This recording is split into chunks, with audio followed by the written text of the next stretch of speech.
Selepas dari Mikot, anak-anak ketika besar nanti akan menuju ke kota Mekah dan langsung ke Masjidil Haram. Di masjid inilah jamaah akan melaksanakan ibadah umroh. Masjidil Haram adalah masjid terbesar di dunia. Saat ini mampu menampung 2 juta jamaah dan masih terus dalam perluasan.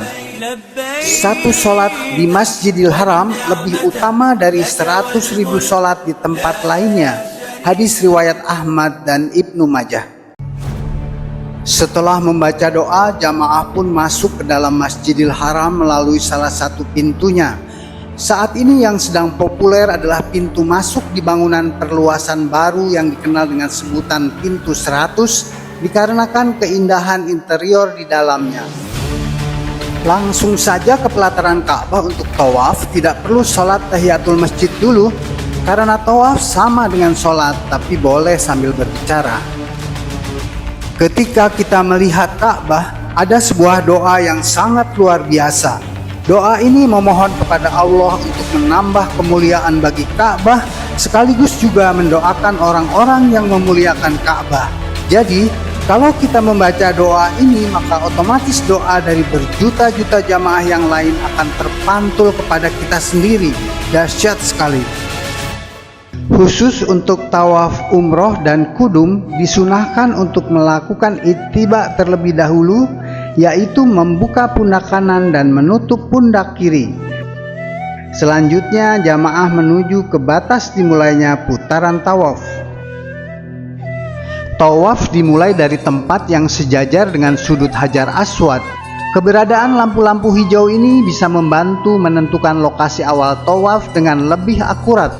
Sesampainya di lokasi tersebut disunahkan untuk melambaikan tangan ke arah Hajar Aswad sambil mengucapkan Bismillahi Allahu Akbar. Mau pakai 2 tangan juga boleh, biar lebih mantap gitu loh. Cie, selfie nih ya. Boleh juga setelah melambai lalu mengecup tangan. Ini yang disebut istilam. Bila di pelataran Ka'bah terlalu padat atau bila jamaah harus menggunakan kursi roda, tawaf bisa dilakukan di lantai 1, 2, atau rooftop. Namun memang jarak tempuh setiap putarannya jadi lebih jauh. Di langit-langit ada papan petunjuk dimulainya tawaf yang sejajar dengan Hajar Aswad. Hajar Aswad. Mengapa batu hitam itu begitu dimuliakan dan mengapa para jamaah sangat ingin menciumnya? Rasulullah bersabda, Hajar Aswad turun dari surga, padahal batu itu begitu putih, lebih putih daripada susu. Dosa manusialah yang membuat batu tersebut menjadi hitam. Hadis riwayat Tirmizi. Ada kisah kelam di mana Hajar Aswad dijarah sehingga tidak berada di Ka'bah selama 22 tahun. Pada tahun 930 Masehi atau 317 Hijriah, gerombolan kaum Qoramitoh, yaitu kelompok Syiah dari Arab Timur, menyerbu kota Mekah. Mereka membunuh dan merampok orang-orang yang sedang berhaji. Tidak kurang 30.000 orang tewas dalam tragedi itu. Tidak hanya sampai di situ, mereka juga membongkar Hajar Aswad dan membawanya pergi. Berbagai upaya dilakukan untuk mengambil kembali Hajar Aswad. Namun baru pada tahun 952 Masehi atau 339 Hijriah para penjahat itu mau mengembalikannya. Itu pun dengan cara dilempar sehingga batu tersebut pecah menjadi 7 bagian. Baru pada tahun 1932 atas perintah Raja Abdul Aziz bin Saud, pecahan-pecahan batu tersebut direkatkan pada sebuah batu hitam berbentuk lonjong dan diberi cangkang perak untuk melindunginya. Menggunakan kamera beresolusi tinggi, para ahli berkeyakinan bahwa Hajar Aswad memang pernah berwarna putih. Kembali ke pelataran Ka'bah. Setelah beristilam, anak-anak sewaktu besar nanti akan mulai mengitari Ka'bah sambil membaca doa. Doa apa yang sebaiknya dibaca? Diriwayatkan oleh Ibnu Abbas radhiyallahu an, ketika Nabi Adam didatangi oleh para malaikat yang mengatakan bahwa mereka sudah bertawaf di situ sejak 2000 tahun sebelumnya, Nabi Adam pun bertanya, apakah yang kalian baca pada saat tawaf?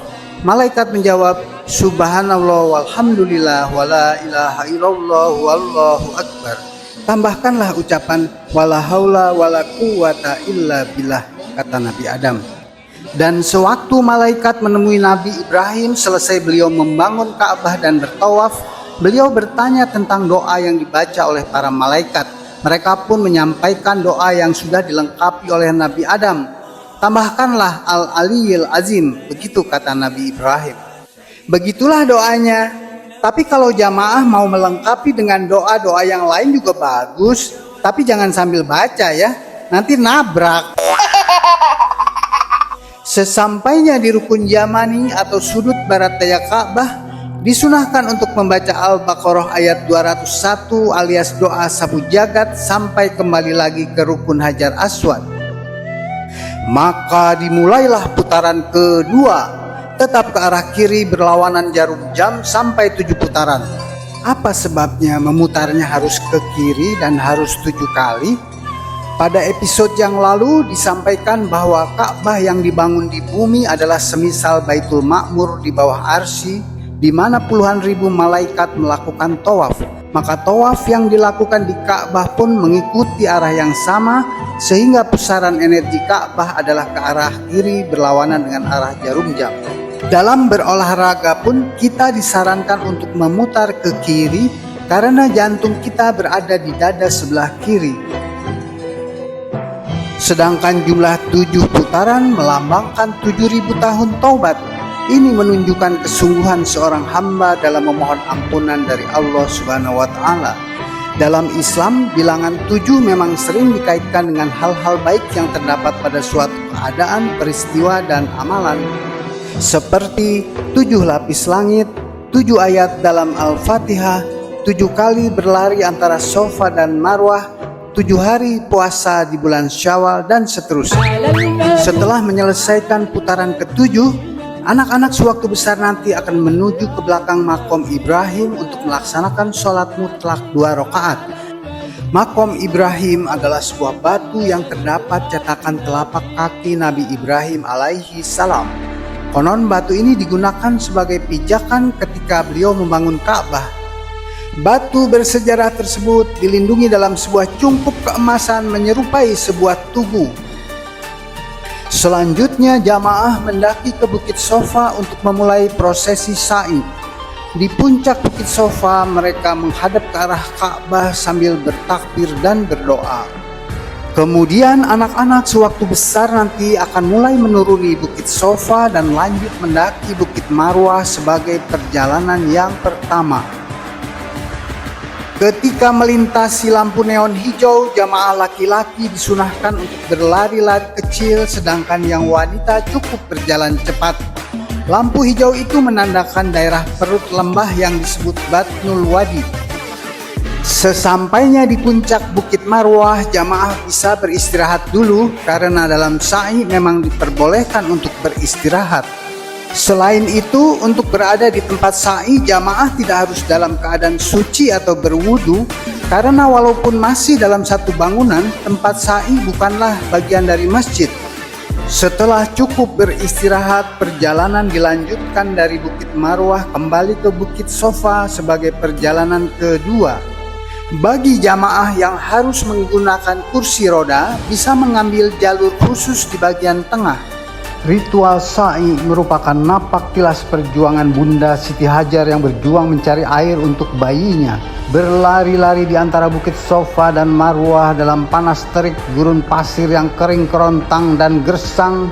Sementara bayi Ismail kala itu kondisinya sudah semakin lemah karena kehausan. Perjalanan dari Sofa ke Marwah dan sebaliknya yang masing-masing berjarak 450 meter dilakukannya sebanyak 7 kali. Pada perjalanan ke-7 yang berakhir di Bukit Marwah, tiba-tiba terdengar suara berbisik. Ternyata malaikat Jibril datang membawa mukjizat dari Allah Subhanahu wa Ta'ala. Melalui hentakan kaki bayi Ismail, maka menyemburlah air dari dalam tanah. Bunda Siti Hajar berseru zam-zam sambil berusaha membendung air yang melimpah itu. Konon dengan air itulah beliau dan bayinya dapat bertahan hidup di tempat itu selama berbulan-bulan. Rasulullah Shallallahu Alaihi Wasallam bersabda, sebaik-baik air yang ada di atas muka bumi adalah air Zam-Zam. Di dalamnya terdapat makanan yang mengenyangkan dan penyembuh terhadap segala penyakit. Hadis riwayat At-Tabrani. Seorang ilmuwan Jepang bernama Profesor Dr. Masaru Emoto melakukan penelitian mendalam terhadap air Zam-Zam. Metode penelitiannya menerapkan nanoteknologi dan kamera beresolusi tinggi. Ia menuangkan hasil penelitiannya yang panjang ke dalam publikasi sebanyak 5 volume. Di antara kesimpulannya adalah: pertama, kualitas dan kemurnian air Zam-Zam tidak ditemukan di air manapun di dunia. Kedua, setetes air Zam-Zam bila dicampur dengan 1000 tetes air biasa, maka 1000 tetes air biasa itu akan mempunyai kualitas seperti air Zam-Zam.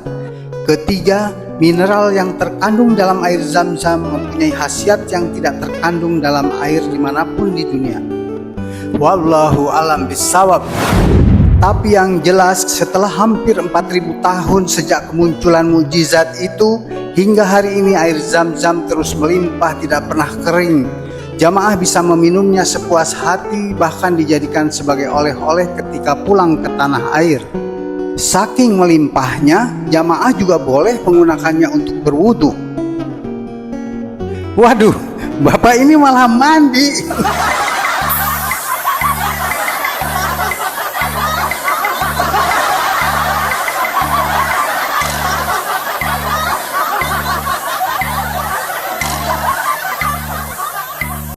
Setelah menyelesaikan perjalanan sa'i ke-7 yang berakhir di puncak Bukit Marwah, anak-anak sewaktu besar nanti akan melakukan tahallul sebagai tanda berakhirnya umroh, yaitu dengan memotong sedikitnya 3 helai rambut.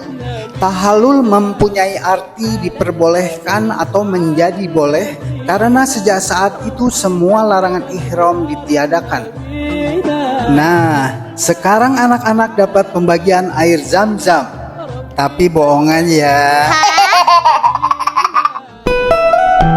Bagi yang hendak melaksanakan umroh kedua, ketiga, dan seterusnya, atau bila ingin melakukan badal umroh, maka bisa mengambil mikot di Masjid Tan'im yang berjarak sekitar 7 km dari Baitullah. Mikot di sini hanya boleh untuk mereka yang sudah berada di Mekah. Sedangkan bagi yang baru datang ke Mekah, maka mikot harus dilakukan di tempat-tempat yang sudah disebutkan pada episode yang lalu.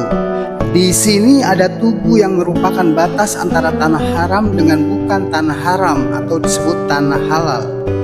Jamaah yang hendak melaksanakan umroh harus keluar dulu ke tanah halal, kemudian mengucapkan niat umroh. Setelah itu barulah masuk kembali ke tanah haram dan langsung ke Baitullah untuk melaksanakan umroh. Masjid Tan'im disebut juga Masjid Aisyah. Diriwayatkan bahwa pada tahun 9 Hijriah Rasulullah beserta rombongan melaksanakan ibadah haji wada secara tamattu, yang berarti didahului dengan umroh. Namun ketika itu Sayyidah Aisyah dalam keadaan berhalangan sehingga tidak bisa ikut berumroh. Seusai prosesi ibadah haji, ketika rombongan sedang bersiap untuk kembali ke Madinah, beliau menyampaikan keinginannya untuk melengkapi umroh yang tertinggal. Maka Rasulullah memintanya untuk mengambil mikot di daerah Tan'im ini yang ketika itu masih berupa hamparan tanah kosong. Masjid Tan'im sendiri baru dibangun 2 abad kemudian, yaitu pada tahun 240 Hijriah. Demikianlah ketika anak-anak sewaktu besar nanti berumroh. Semoga bisa memberikan informasi, motivasi, dan menjadi inspirasi. Wassalamualaikum warahmatullahi wabarakatuh.